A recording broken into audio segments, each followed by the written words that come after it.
테스팅. 예. 편하게 하시죠. 제 사무실에서 사실 그러니까 이런 형태를 요거를 좀 하고 싶었거든요. 하고 싶었는데 그 오늘 오셔가지고 한번 저도 연습 삼아. 아까 전에 그 황인호 얘기 좀 해주세요. 다시. 황인호가 내하고 나이가 동갑인데. 그 저기 근데 정말로 훨씬 더 젊어 보이세요. 그래. 아이고 고마운 얘기고. 예. 나는 이제 황인호가 옛날에 사북탄강 때 나이 19살밖에 안 되는데 거기서 이렇게 뭐 강사처럼 심부름 나고 했다 가길래 참 열심히 살았는 역사 현장에 있었던 친구다 이렇게 생각하고 있는데, 이 친구가 이제 그때 그 민중당 사건 때 김낙중이 잡으려고 하다가 이제 잡혔다. 하는 그게 내가 이제 진보의 그늘이라고 하는 웹툰이 있습니다. 그 10년 전에 나온 웹툰인데 그걸 이렇게 또 보니까 이제 그 황인호 얘기가 자세히 나와 있어요. 자세히 나와 있는데 이 황인호 이 친구가 이제 북한하고 접촉이 되는 거예요. 북한하고 접촉이 되는데 그래 북한의 김일성 사상을 믿느냐 하고 뭐 김일성 주체 사상이 뭐 이게 과연 뭐 믿어도 되느냐 이런 걸 갖다고 혼자 고민을 했대요. 그것도 그 책에 나온 거니까 내가 이제 책 내용 그대로 얘기를 한다면 아니 뭐 하늘에 있는 하나님 하나님도 내가 안 보고 믿는 사람들 천지인데 교회 가면 아니 내한테 뭐 돈도 뭐 내려주고 하는데 내가 김일성 사상을 왜 못 믿겠느냐. 나는 그걸 읽으면서 이 친구 이거 상당히 현실감이 있다. 그 책 제목이 뭐라고요? 진보의 그늘. 웹툰으로 나와 있어요.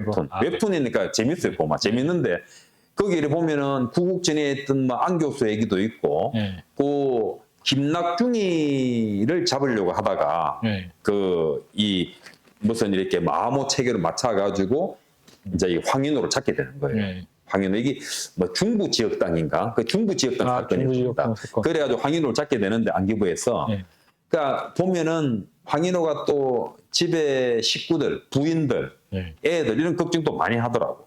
많이 하고 해가지고 내가 이렇게 보면서 상당히 내가 이 친구 하는 말은 참 그 인간적이다. 내가 황인호한테 좀 개인적으로 미안한 게 지난번에 그 이제 박정희 기념관 거기서 내가 이제 이렇게 짧게 강연을 하는데 북한에서 이제 돈 많이 받아먹는 사람 얘기 쭉 하다가 그 뭐 김태년의 얘기도 하고 황인호 얘기를 했는데 황인호 얘기는 내가 좀 많이 오버했어요 그때. 황인호가 북한에서 돈 받은 게 한 100만 달러 정도만 얘기하면 되는데 너무 오버해가지고 보니까 1000만 달러 돼 있더라고. 그래 저 친구가 내려갔다 고발하면 오해할까 이런 걱정을 했는데 택도 아닌 김태년이가 내려 고발했더라고. 김태년이가 고발해가지고 내가 대구 수성경찰서에 가서 그 양모 그 경관한테 내가 조사를 받았어요. 받는데 나이가 40 전후인데 내를 갖다가 아주 이렇게 A 범죄를 바르게 좀 친절하게 내를 조사를 하더라고. 조사를 하길래 나는 이제 이게 왜 김태년이가 이런가? 이 족보도 없는 친구가 말이야 그 5번이나 성남에 공천을 받는다고 5번에 공천 받고 4번 당선됐거든요. 그 받는다는 자체가 이게 어떤 라인이 없으면 평범하지 않죠. 그게. 라인이 없으면 안 될 텐데. 그래가지고 내가 이제 김태년에 대해서 조사를 해보니까 이게 그 옛날에 김동식 간첩 사건 있잖아요. 거기 김동식 간첩이 와가지고 이인영이라든지 이런 친구들은 포섭하려고 왔는데 김태년이는 무전기 바꿔주러 왔다. 보면 이거는 이미 그전부터 관계가 있다는 거죠. 북한하고. 그래 내가 이야기를 해가지고 김태년이 이놈도 이거 뭐 전라도 저 촌놈이 무슨 돈이 있어가지고 지가 경희대 학생회장을 하느냐. 돈 보따리 다닌다 하니까 그걸 내를 고발을 했어요. 고발을 해가지고 내가 이제 대구 수성경찰서에서 조사를 받는데 경관이 하도 이렇게 친절하게 또 내 말에 또 공감을 하더라고. 공감을 하면서 이래 하길래 잘 되겠거니 했는데 내를 갖다가 송치 결정하면서 검찰에 넘긴 거예요. 넘겼는데 내가 전화를 했습니다. 당신 내한테 그렇게 조사할 때는 안 그러더니만 왜 그걸 송치 결정하느냐 그러니까 이 내 문제 이걸 가지고 과장들하고 자기들 이렇게 사회부 팀에서 회의까지 하고 그래서 이렇게 올렸다. 그 뭐 선생님의 말씀에 충분히 공감하고 이래 하지만 이거는 그래도 또 뭐 이런 또 비방하는 건 있으니까 이렇게 송치 결정했습니다. 그러니까 이게 억울하시면 재판 신청하면 됩니다라고 얘기를 하더라고요. 그래서 내가 속은 좀 상했지만 어떻게 하겠습니까? 이게 그러니까 고소가 모욕으로 들어갔던 건가요? 아니면 명예훼손으로. 명예훼손이면 허위사실이 아닌데. 나는 허위사실이 아니고 증거를 다 갖다 줬는데. 허위사실이라는 것도 그리고 또 제가 알기로는 이게 주관적으로 이게 허위사실이라는 인식이 있어야 되거든요. 근데 그런 인식이 있으셨던 게 아니시잖아요. 그렇죠. 네. 근데 뭐 아시겠지만 김태년 의원께서 그 영상을 올렸다고 트루스포럼까지 고소를 하셔가지고 네, 저도 갔다 왔는데 저도 뭐 경찰서에서는 저희 뭐 상당히 호의적으로 했는데 이걸 또 송치 결정을 검찰로 송치 결정을 내렸는데 검찰에서는 또 반송을 했어요. 반송을 했는데 아직 저는 진행된 게 없습니다. 진행된 게 없는데 우선 뭐 저희가 김태년 의원이 표명관 선생님하고 트루스포럼을 고소한 사실에 대해서도 좀 많은 분들께 알려드려야 되겠다 생각을 했는데 알려드리진 못했어요. 근데 그 영상을 한번 직접 좀 보시고 제가 이게 편집해서 여기다 좀 이렇게 띄워볼게요. 우선 좀 영상을 보시고 여러분들께서 이게 직접 좀 판단을 하시면 좋을 것 같습니다. 표명관 선생님께서 이제 또 말씀을 주신 게 특별히 이게 김태년 의원이 표명관 선생님을 또 이게 트루스포럼을 그 영상을 올린 트루스포럼을 이렇게 고소한 이유는 영상의 원본을 올리신 분은 고소를 안 하신 것 같아요.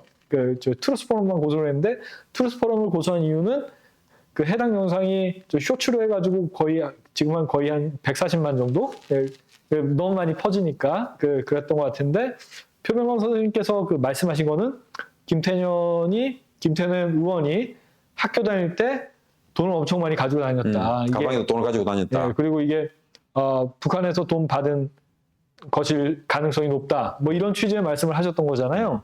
그런데 실제로 아까 전에 김동식 말씀을 주셨는데 이인영이나 이런 사람들은 포섭하려고 왔는데 김태년 의원은 무전기를 전달해주고 무전기를 교환해주러 왔다. 그러면은 그 얘기는 이미 관계가 있었다는. 그렇죠. 그 이전에 관계가 그렇죠. 있었다는 거죠. 얘기고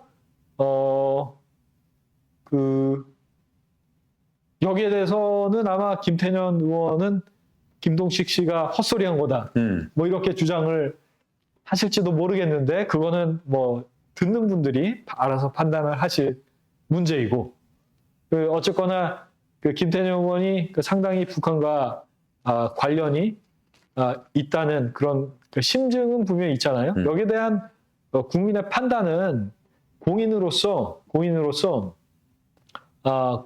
객관적인 판단을 국민들께 맡겨놔야지 뭐 이런 의혹이나 이런 것들을 이렇게 제기한다고 해서 그리고 또 알고 있는 표 선생님이 알고 계신 그런 이렇게 내용들을 이렇게 증언한다고 해서 명예훼손으로 고소로 대응하는 것은 이게 정치인의 자세인지는 잘 모르겠습니다.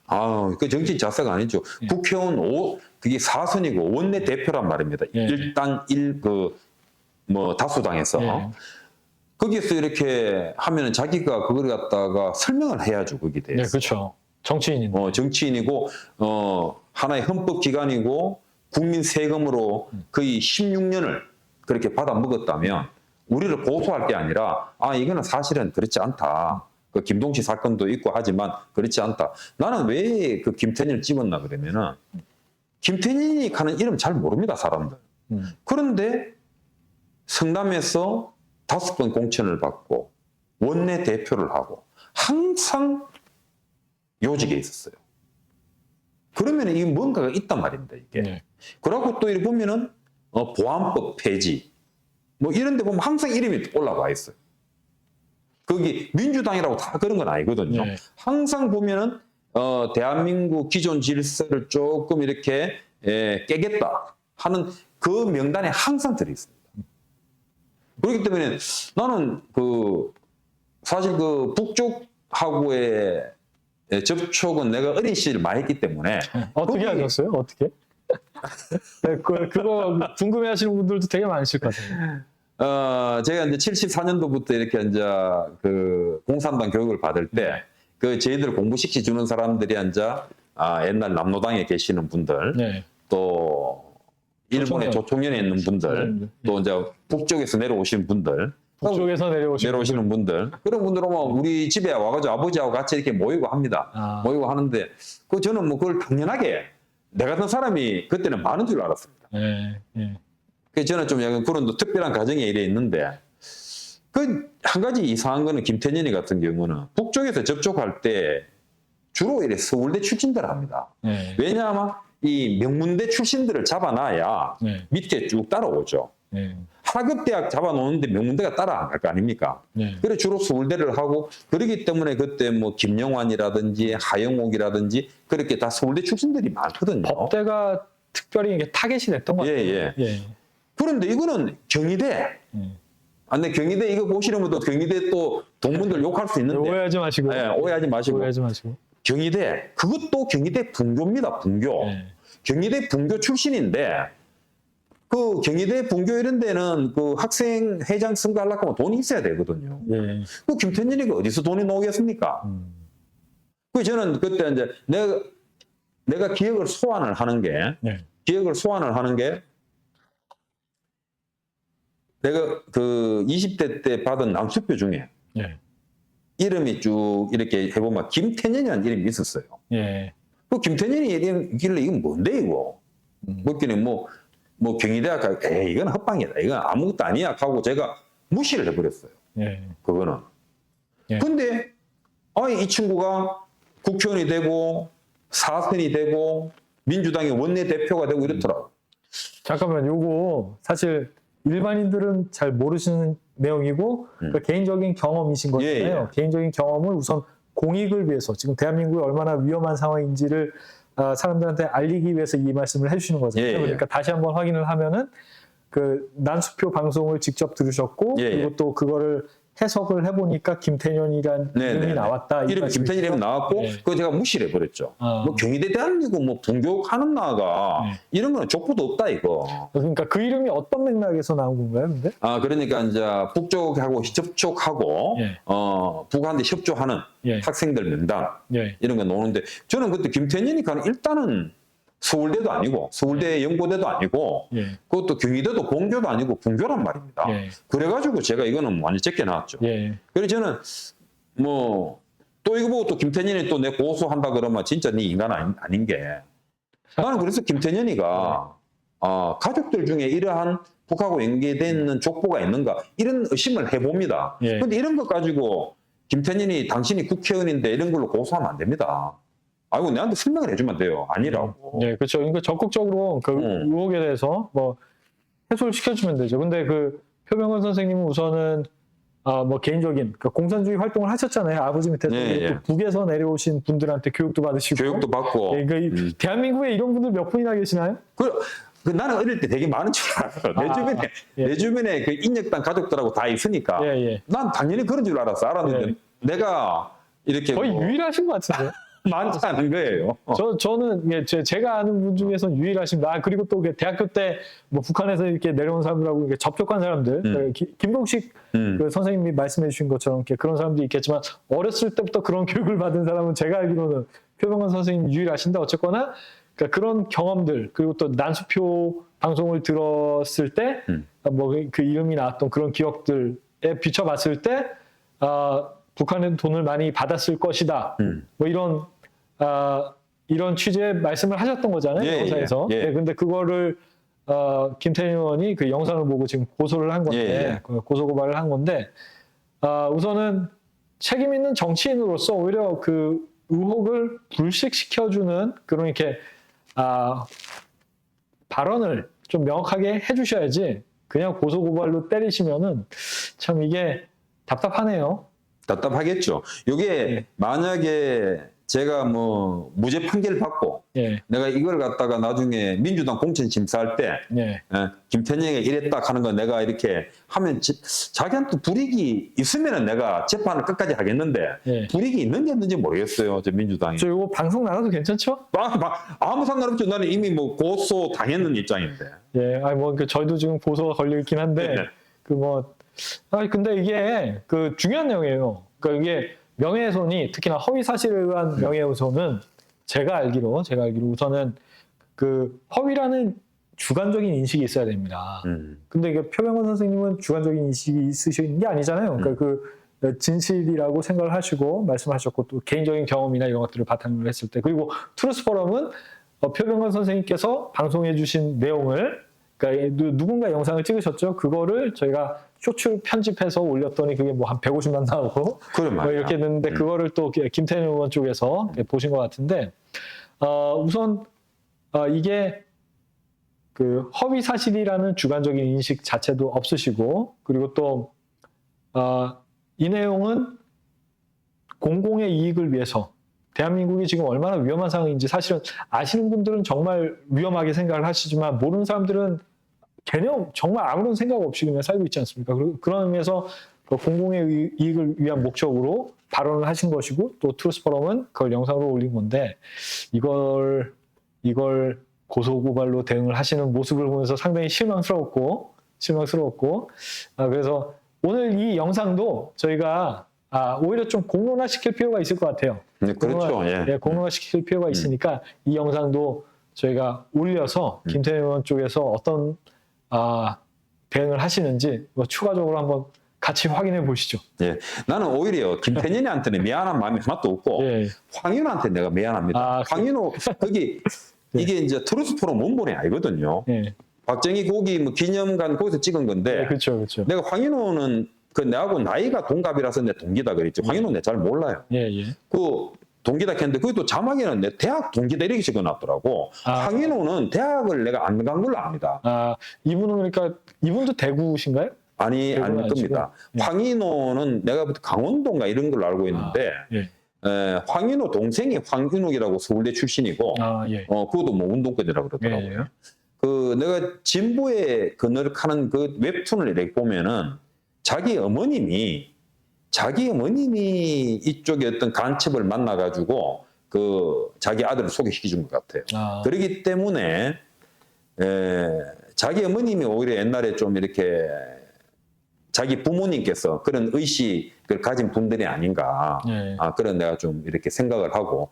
황인호는 내가 나이가 동갑인데 또 대학 동기로고 나오고 또 내가 황인호도 돈을 갖다가 김낙중이가 210만 불이니까. 그거는 정확한 수치죠. 200건 나온 내용이고. 그래, 난 황인호 한 100만 불 정도는 안 되겠나 했는데 내가 거기 방송을 보니까 1000만 불로 나와 있더라고. 그 황인호는 내 얘기를 들으면 저 친구 내를 갖다가 너무 많이 띄었다 이래가지고 내를 고발할 수가 있다고 생각을 하고 김태년은 내 생각도 안 했습니다. 김태년이는 생각도 안 했는데 김태년이가 내를 또 고발했어요. 네, 상당히 가소로운 일입니다. 그거는. 하여튼 무전기를 교환해 주러 왔다. 그게 중요한 거죠. 무전기를 교환해 주러 왔다. 김동식 선생님께서. 그럼 뭐 방송 보시는 분들이, 영상 보시는 분들께서 이렇게 직접 판단해 보시면 좋겠습니다.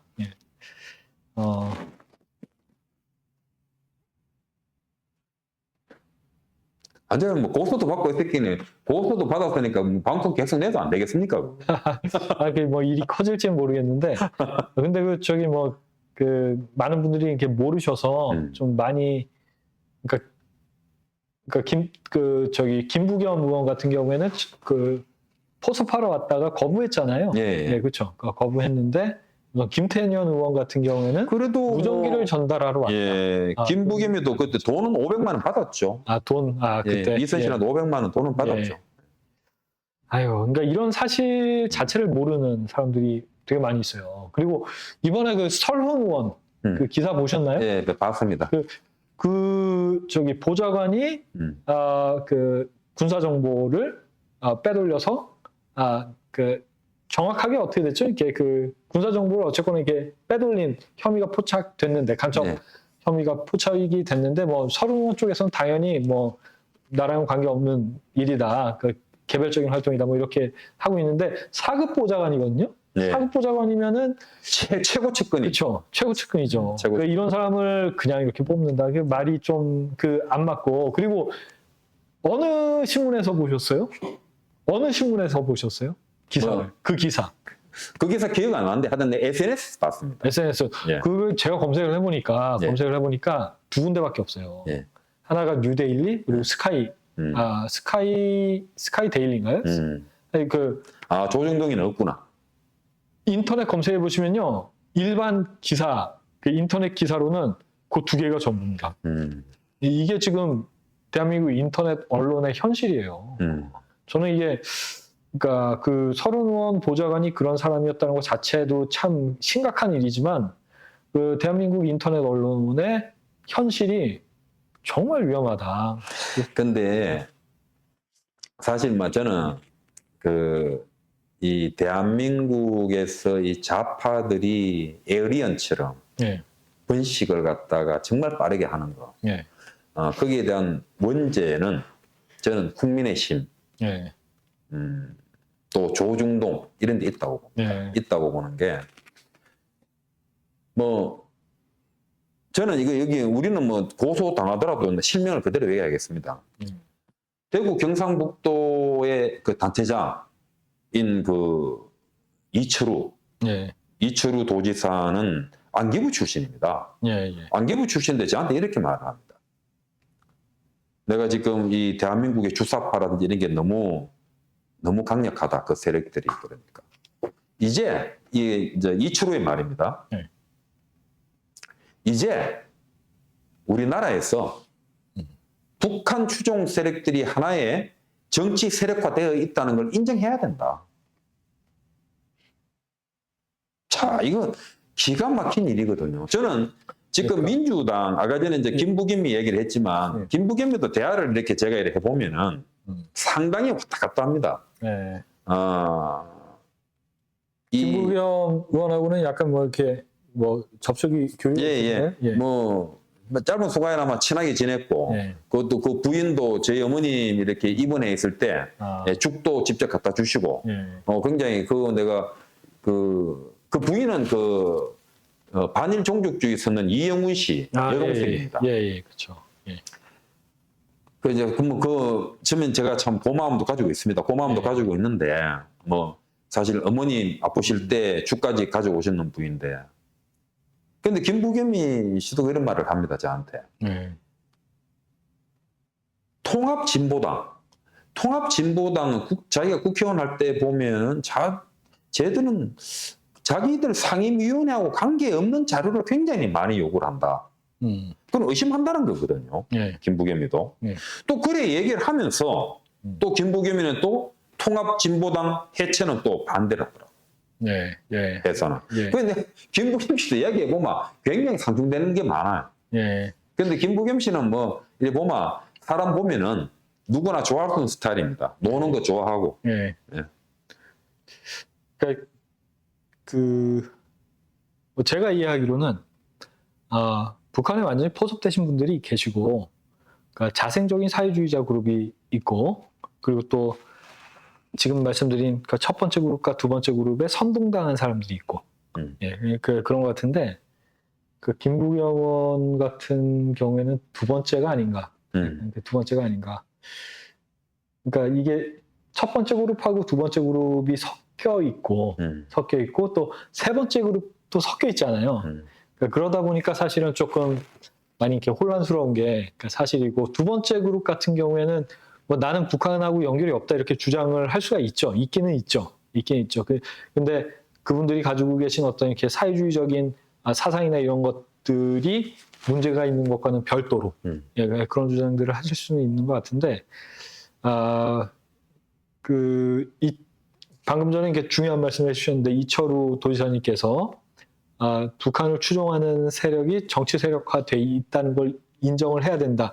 여기 어떤 맥락에서 어떤 취지로 나온 것인지 여쭤봐도 될까요? 그거는 이제 한국 사회에서 이 80년대 이후 운동권 세력들이 그렇게 안착이 되었죠.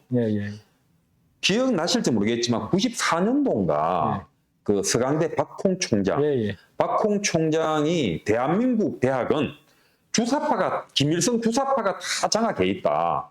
그건 발언을 하신 적이 있어요. 그럴 때 이제는 이제 손을 보겠구나 난 이런 생각을 했거든요. 근데 웬걸 박홍 총장이 한국판 메카시라 그러면서 조롱을 당합니다. 맞습니다. 이제 그때부터는 내놓은 자식이죠. 이제는 지금 저는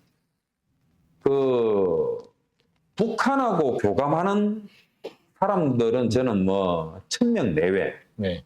예? 1000명 내외라고 봅니다. 1000명 내외라고 보는데 더 위험한 거는 네.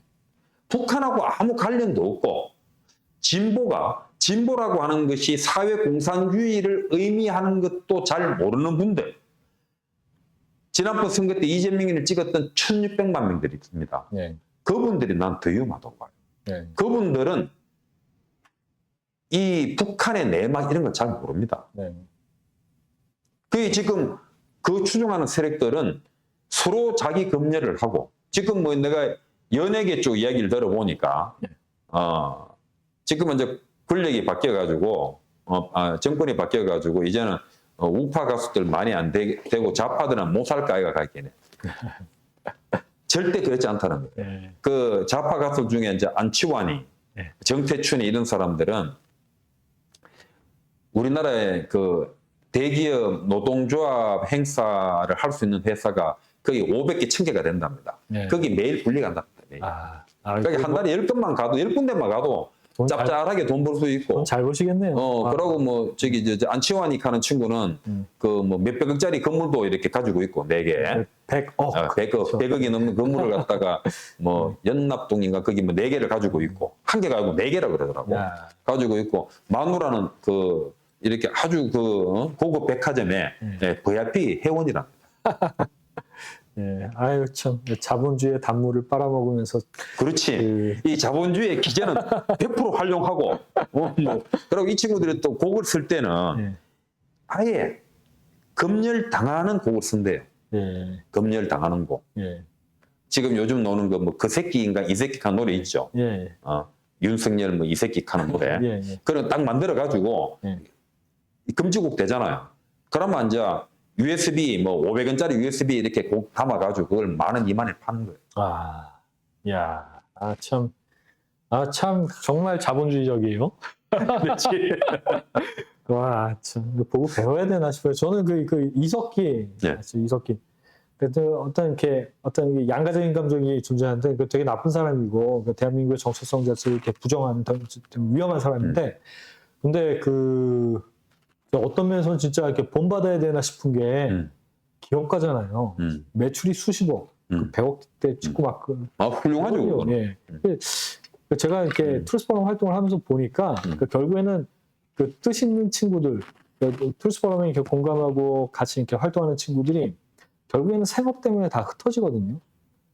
그래서 저는 이게 트루스포럼 처음 시작했을 때부터 이게 뭔가 비즈니스를 일으켜야 된다라는 게 이게 제 숙제였습니다. 그리고 또 우파 진영의 생태계 자체가 그렇게 탄탄하지도 않고, 그래서 여기에 대해서 계속 고민을 해왔는데 나중에 보니까 이석기, 그러니까 그런 점에서 너무 훌륭한 거예요. 그래서 뭐 제가 표 대표님하고도 말씀 나눴지만, 그래서 저는 사실 그게 제 숙제입니다. 이게 그래서 트루스포럼도 어떤 형태로 이게 사업들을 일으키려고 여러 가지 고민들을 하고 있는데, 뭐 해야 될 일들이 너무 많다 보니까 뭐 사업적인 측면은 제가 많이 진행을 못했는데, 하여튼 그런 의미에서는 저희가 그 좌파 진영이 정말 많이 배워야 되는 것 같아요. 네. 좌파 진영에서는 이제 자기들이 마이너했어. 지금부터 한 20년 전에 우리나라의 주사파락하는 거 해봤자 그 존재가 그 세력에 대한 존재가 0.01%밖에 안 될 겁니다. 네. 지금은 엄청나게 커졌거든요. 네. 지금 만약에 주사파 세력들이 1,600만 명, 2,000만 명 가면은 우리가 반역자가 됩니다. 우리가. 네. 뭐 그렇게 될 뻔했죠. 네, 우리가 반역자가 돼요. 문재인 정권에서 한 번만 연장이 됐으면 이재명 대통령이 됐다면 뭐 그렇게 됐겠죠, 바로. 네. 그리고 또 그 김난주인가요? 김난주? 시인. 예. 뭐 몇백만 명 죽여야 된다. 네. 뭐 그 정도는 뭐 전체적인 뭐 사회 발전을 위해서 희생할 만하다, 뭐 그런 얘기를 했는데, 이런 얘기 자체를 몰라요, 사람들이. 아니, 모르는 것뿐만 아니라 내 후배나 이런 애들 중에 아주 뭐 건실하게 살아가는 대한민국 국민인데 김수영 시인, 김남주 시인을 존경한다는 사람도 있습니다. 엄청나게 좋아한다고 합니다. 그 김수영 시인 같은 경우는 한국의 자유는 김일성 장군 만세라고 대로변에서 외칠 수 있어야 대한민국이 자유국가다. 말이 되는 소리입니까, 그게? 그리고 또 김남주는 이 몇백만 명 죽이는 게 좀 잔인해 보일지 모르지만 전체 세계 인류를 본다면 그렇게 큰 숫자도 아니다. 대한민국이 이 한국이 똑바로 살라 그러면 몇백만 명을 죽여야 된다. 그런 말을 하는 사람을 어떻게 그걸 정상적인 사람으로 바라볼 수 있습니까? 참. 그런데 요거 제가 이 사람들이 이제 이게 우리가 공산화가 된다는 것에 대해서 되게 겁을 내는데요. 옛날에 박정희 대통령 살아있을 때는 마이크 들고 이렇게 농안계에 와가지고 집에서 놀지 말고 고스톱 치지 말고 이 농안계에도 일할 수 있는 걸 찾아라. 새마을 운동을 하자 하고 막 귀찮게 했습니다, 국민들. 그런데 공산주의잖아요. 이런 거 적화가 되는 거 있잖아요. 여러분들 적화된다 하는 게 뭐 땡크 내고 이런 거 아닙니다. 굉장히 스윗하게 옵니다.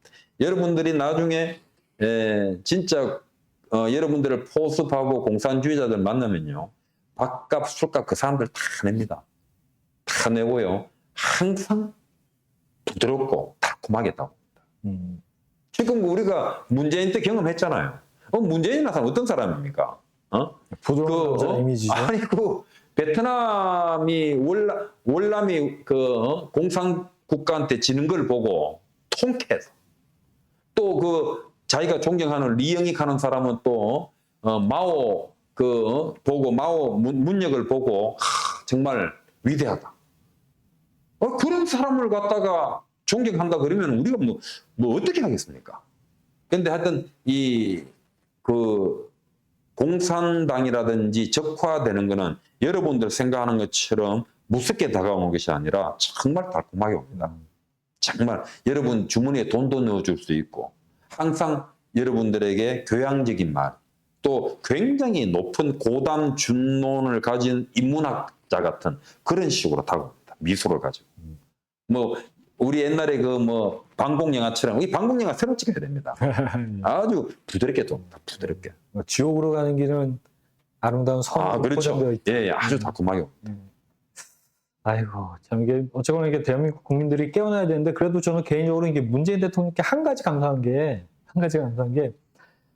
문 정권 시절을 지나오면서 그 사회주의적 포퓰리즘이 얼마나 위험한지 그리고 또 대한민국 정체성 자체를 부정하는 사람들이 그동안 얼마나 위험하게 활동해 왔는지에 대해서 그러니까 깨닫는 사람들이 상당히 많아졌어요. 젊은 친구들도. 그러니까 그거 하나는 문재인 대통령이 참 잘한 일이 아닌가 뭐 그런 생각이 들더라고요.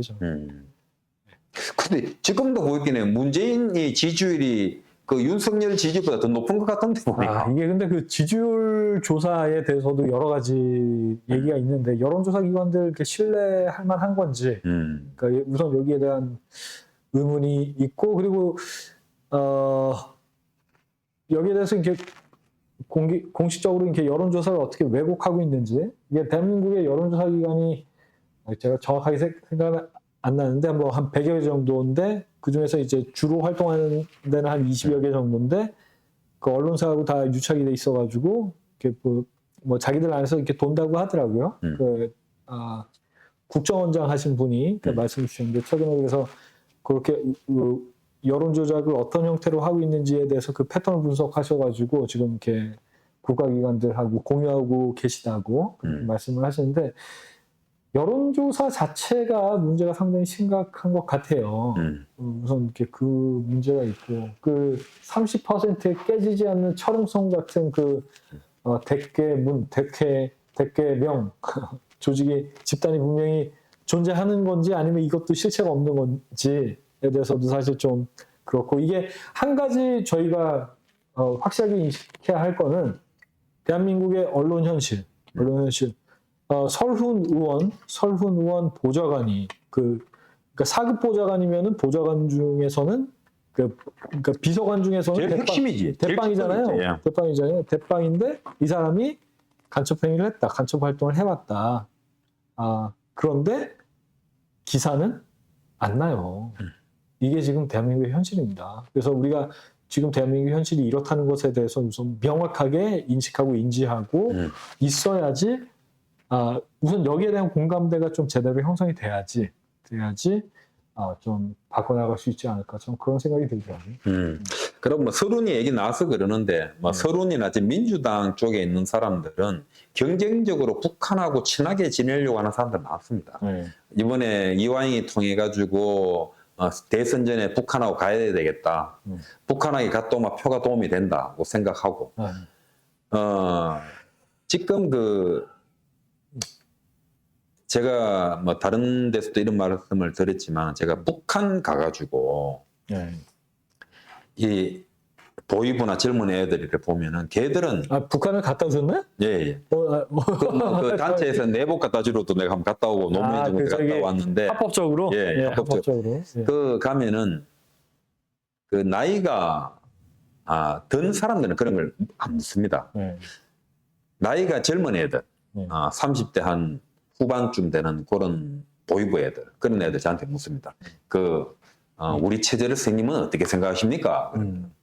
아주 내가 족같이 생각한다. 족같이가 어떤 얘기입니까? 가면 우리 남한에서는 족같이 하는 말은 아주 나쁘게 생각한다. 아니 왜 그렇게 생각하십니까?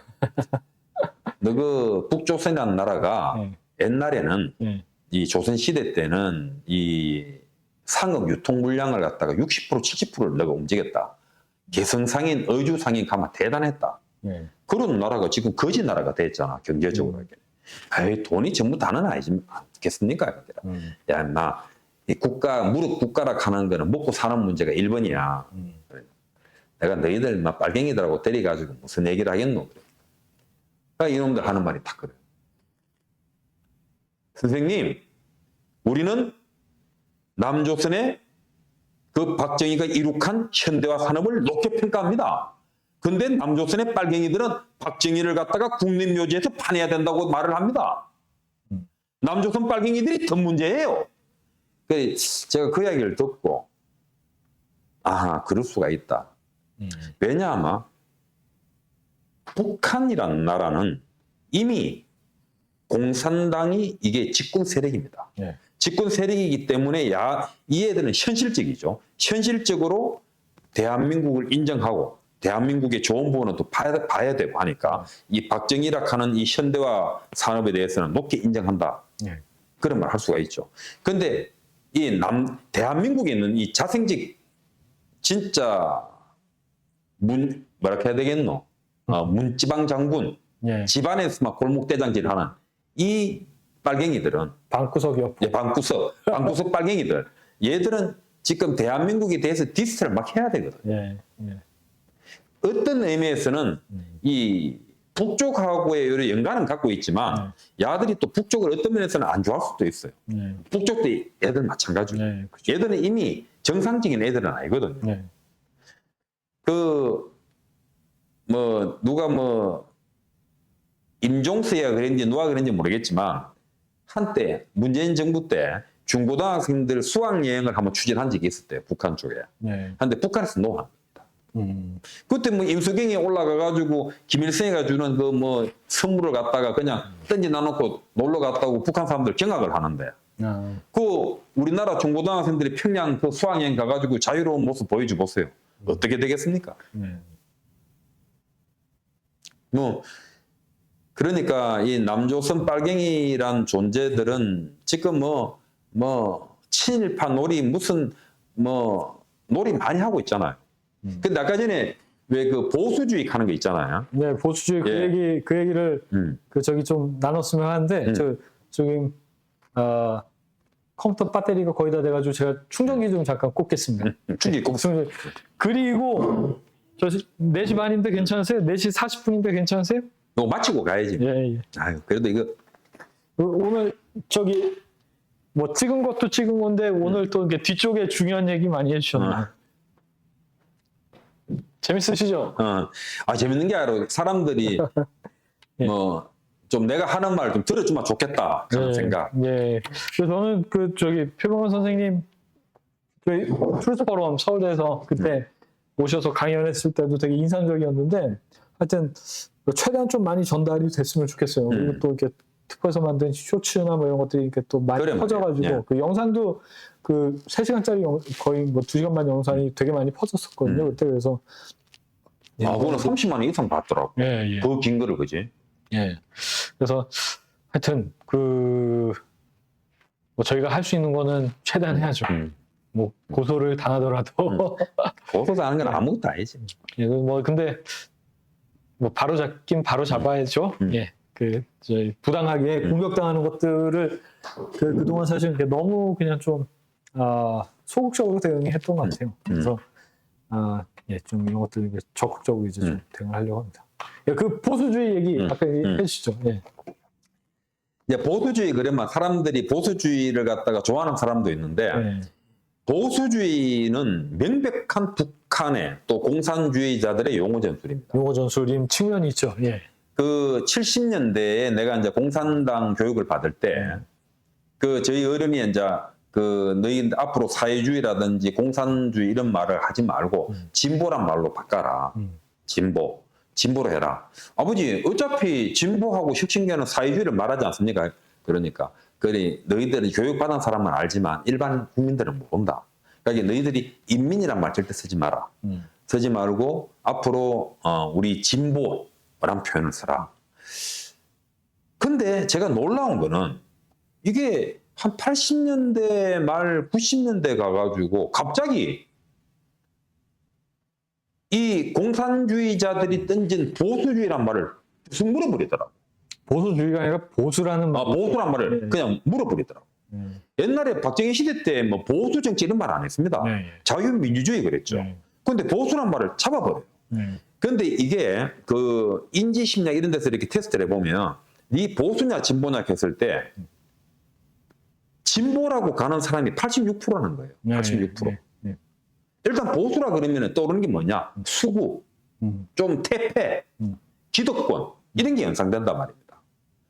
지금 이제 컨저버티브 하는 말은 좋은 말이죠. 근데 우리가 불란서 말 마담 하는 말은 상당히 기부인을 일컫는 말이지만 한국에서 마담 하는 말은 사롱의 마담, 티켓 다방의 마담 이렇게 부정적인 의미가 있어요. 근데 여기서 이제 뭐 보수 그러면은 이거 상당히 이게 사람들한테 거부 반응이 일어납니다. 우리가 이제 에드먼 버크라든지 뭐 커크라든지 이런 어떤 보수주의 이런 것까지를 일반인들이 인식해 주리라고 생각하는 말은 착각입니다. 그러니까 이 정치하는 거는 어떤 면에서는 일반 대중 국민들과 정치 세력 간의 이간질이거든요. 우리가 이간질에서 이기지를 못합니다. 그래서 이 부분에 대해서는 제가 표 선생님하고 말씀을 좀 나눠보면 좋을 것 같아가지고 사실 요거를 이렇게 준비했는데 사실 좀 동의합니다. 이게 용어 전술이었고 그리고 보수와 진보와 보수하면은 당연히 진보를 뭔가 혁신적이고 좋은 것처럼 이렇게 따라가는 경향이 분명히 있는데 이게 저는 보수주의를 가장 간단하게 설명할 때 뭐라고 얘기하냐? 진실의 가치를 지키는 거다. 진실의 가치를. 우리가 또 우리 사회가 지켜야 할 보편적인 가치들을 수호하는 게 보수주의다. 그리고 이게 실제로 프랑스 혁명에 대한 반성적 고찰에서 출발한 보수주의의 핵심이거든요. 그리고 이게 그리고 뭐 거기에는 기독교 세계관의 바탕을 둔 인간의 인식론적 한계에 대한 겸손한 인정과 하나님의 섭리 이런 것들이 깔려 있는데 이게 기본적으로 이렇게 보수주의인 건데 이게 저는 근데 말씀하신 것도 충분히 공감합니다. 양동환 선생님께서도 훌륭하신 선생님께서도 이게 보수와 진보 틀을 깨야 된다. 이 말씀하시는데 저도 이게 공감하는 부분이 분명히 있는데 요 틀을 깨는 것과는 별도로 보수주의 정신이라는 게 인간이성을 절대적인 것으로 신뢰하고 거기에 기반한 인본주의적인 유토피아를 만들려고 했던 사람들이 그게 무신론적 자유주의거든요.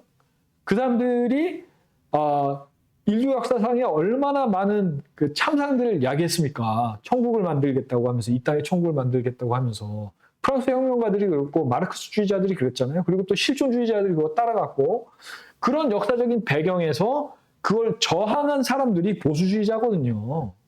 근데 이제 그래서 보수하는 말이 맞습니다. 저는 근데 문제인식 자체는 공감을 해요. 전통주의로 바꾸든지. 아니요. 전통주의 자체는 나쁜 말이 될 수도 있습니다. 왜냐하면은 카톨릭 전통주의, 그러니까 중국의 보수주의라는 용어는 하나의 그 고유명사로서 우리가 이해를 해서 이게 진보 보수라는 표현과는 별개의 이게 보수주의라는 가치가 있구나. 그리고 이걸 지켜내는 게 또 진보적인 거구나라는 것들을 저는 이게 깨워내야 될 필요가 있다고 생각하거든요. 이게 그리고 이게 중요한 이유가 그러니까 서구 그리고 또 미국에서 발전해 온 보수주의 전통 이걸 빼고 미국을 이해할 수가 없거든요.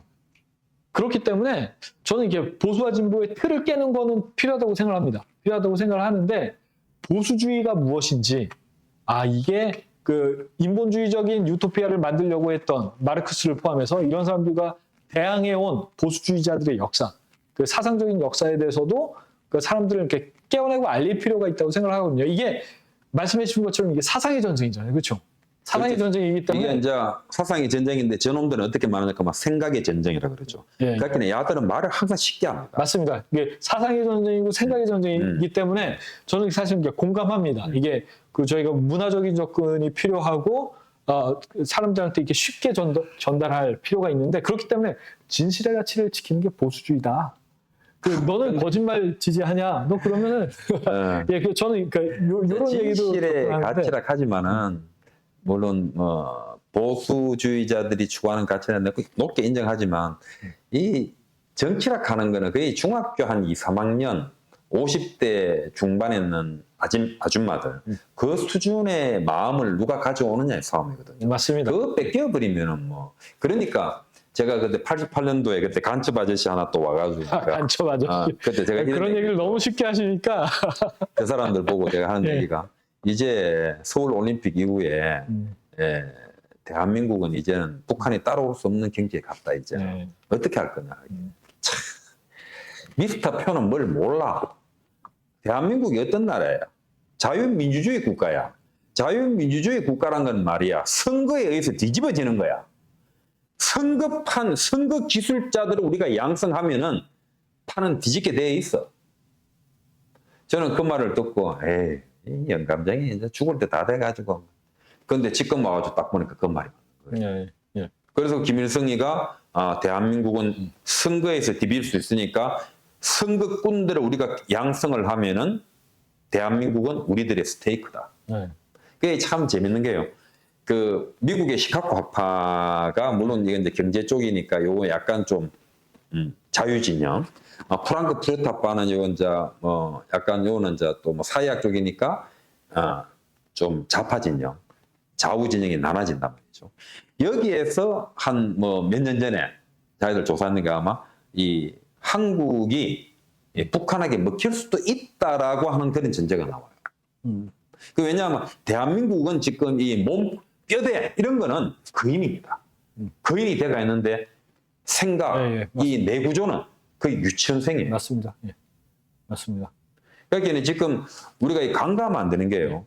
그때 미국이 월남에서 떠날 때 미국이 사용하던 전투기 이런 걸 갖다가 그대로 베트남에 다 줬습니다. 그 당시 베트남이 군사력이 세계 627에 이랬거든요. 그 레둑토가 전쟁 시작하고 무너지는데 2달 안 걸렸습니다. 맞습니다. 맞습니다. 이 말씀해 주신 것처럼 이게 사상의 전쟁이고 생각의 전쟁이잖아요. 정신의 전쟁. 그렇기 때문에 그 정신이 뭔지 정확하게 알아야 되거든요. 이게 공산주의자들이 사실 거기까지 갔던 게 사상 교육 얼마나 투철합니까? 투철하지. 일주일에 한 번씩 북한에서 지금도 우리 교회 가서 주일 학교에서 예배드리고 공부하는 것처럼 그 자아 비판하잖아요. 그 사람들 잘 모르는데 그 자아 비판하잖아요. 그렇게 자아 비판하는 게 친구들끼리 모여가지고 서로 비판하는 거잖아요. 그런 시스템에서 그 교육을 받았기 때문에 그런 게 어떤 정치 체제로서의 공고함이나 이런 것들이 유지가 될 수 있는 건데, 정치 현실은 분명히 말씀 주신 것처럼 상당히 이게 사실 이렇게 선동적인 게 상당히 중요하죠.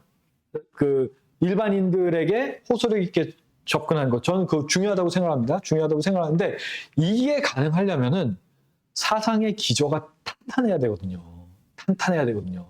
그런 의미에서 저는 이렇게 보수주의적 전통과 기반이 탄탄해야 된다. 이 보수주의라는 게 보편적 가치를 지키자는 그 의지이고 열망이기 때문에 이것이 탄탄하지 않으면은 그 정치적 선동이라는 것도 상당히 빈약하게 그러면 보편주의로 바꾸든지. 뭐 그렇게 얘기할 수도 있습니다. 보수라는 말은 지금 우리 국어적으로 있잖아, 그죠? 상당히 이렇게 부정적인 게 먼저 연상되거든요. 예, 그 사실 보편적 가치를 지키자는 것이 보수주의이기 때문에 보편주의라고 얘기할 수도 있습니다. 저는 그 부분의 그 지점에 대해서는 공감하고, 그리고 또 그게 그 인류 사회의 보편적 가치의 기준을 제시한 게 사실 뭐 동의하시겠지만 그 기독교 세계관이거든요. 그 기독교 신앙을 개인이 수용하지 않는다고 하더라도 그래서 그러니까 저는 뭐 그런 식의 사상의 근저를 탄탄하게 하는 작업과 그 일반 대중을 선동하는 작업, 이게 두 개가 같이 가야 되기 때문에 그 부분에 대해서는 이게 제가 생각이 약간 달라가지고 이 부분